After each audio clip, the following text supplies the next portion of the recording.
Routh had accepted an attempt to assassinate President Donald Trump and is representing himself in this high-profile federal case. The prosecution calling another group of witnesses today, but the judge sending the jury home early. Much of this testimony has been long and highly technical, and the trial is expected to continue now into next week. CBS 12's I-Team Chief Mike Magnoli is joining us now to go over some of the highlights from this day.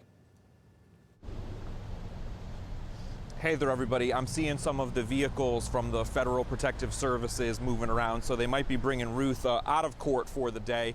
So let me take you through some of the highlights. Something that really jumped out at me was from an expert witness who was on the stand this morning, and he was talking about how a golf course is really an ideal spot for a sniper because where the ball goes, that's where the target is going to go next, and he's going to be there for a while he prepares to take his next swing. So that's an opportunity for the sniper to open fire on a target.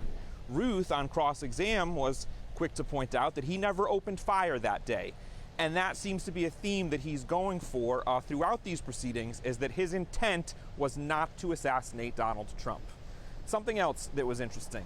A detective who was on the stand late this afternoon went over video evidence that was obtained from Palm Beach International Airport. There was something that happened that's noteworthy on September 7th.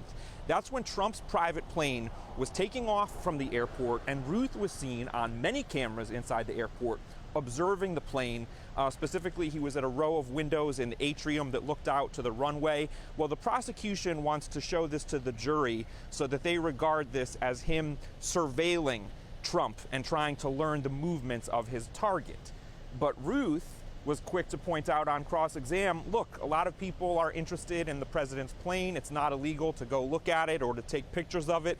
He even talked about something that happened that day. I guess where he sat down in the atrium, there was a lady's handbag on the seat next to his, and he thought, see something, say something. So he went and he talked to a security guard, and he was like, listen, this bag seems to be unattended. Is this okay?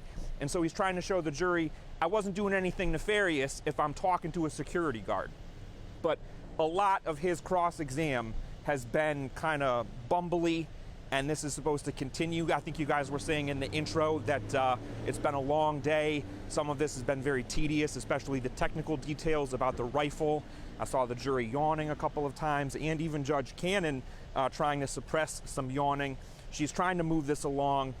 They're actually in a conference right now, she is, and the prosecutors and Routh, to figure out where things will go from here.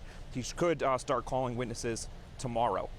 All right, we're live at the federal courthouse in Fort Pierce. I'm Mike Magnoli, CBS 12 News.